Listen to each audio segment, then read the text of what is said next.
الناس زهقت من الرز والمكرونة، علشان كده الأكلة دي قلب الفيسبوك والتيك توك. وبصراحة الأكلة دي مهدور حقها، مع إن أجدادنا زمان كانوا بيعملوها. تعالوا نبدأ مع بعض ونسمي الله.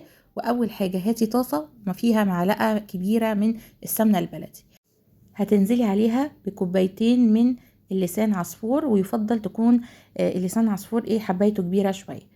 هتشوحي الكلام ده لغايه ما السمنه تغلف كل اللسان عصفور علشان يبقى مفلفل.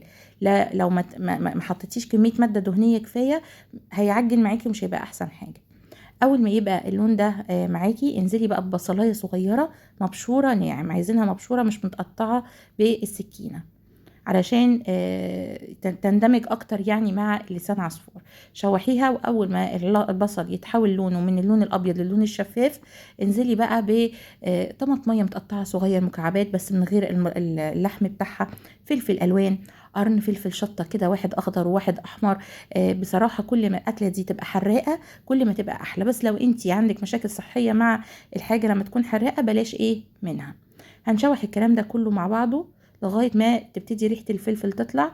وبعدين لو عندك حتتين لحمة، صدر فرخة، اي حاجة عندك بروتين ممكن تقطعيه صغير. ايه ده يعني انا لازم احط لحمة او فراخ؟ لا مش لازم خالص يا جماعة، ده ممكن تستخدميه كطبق جانبي زي الرز والمكرونة كده، بس بصراحة بيبقى طعم اكتر منهم. يعني مش لازم خالص تحطي بروتين.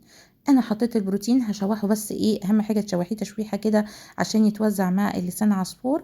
وبعدين انزلي بقى بالشوربة بتاعتك، لو ما عندكيش شوربة يبقى مية ومرقة دجاج.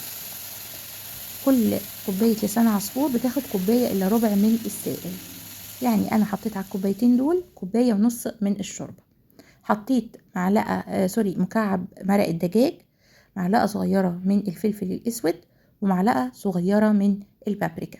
حابة تحطي معجون طماطم حطي، بس بحس انه بيخلي طعم لسان عصفور حاد، وبصراحة طعمها كده احلى.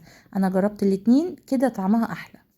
واللون الحمد لله البابريكا ظبطت اللون. اول ما تبقبق معاكوا كده وطوا عليها خالص، غطوها وخليها تستوي على الهادي زي الرز تمام، علشان تبقى مفلفله معاكي كده. تعالي بقى شوفي النتيجه يا جماعه، رز ومكرونه الطبق ده خلاص لازم يبقى اساسي معايا مرتين في الاسبوع. ده كفايه والله ان كلهم داخلين عليا المطبخ يقولوا لي بتعملي ايه من الريحه. بجد ريحته رهيبه وطعمه لذيذ جدا، ويمشي معاكي جنب اي حاجه. تعالوا بقى نشوف النتيجة، ما شاء الله تحفة. حطي عليهم قرنين فلفل شطة كده وكليهم طبعا، لان كل ما الاكلة دي تبقى حراقة كل ما تبقى احلى. الا طبعا لو عندك مشاكل صحية، عايزة اقول لكم رهيبة. يلا شيروا الفيديو بقى عشان تعم الفايدة والمنفعة، ومع السلامة.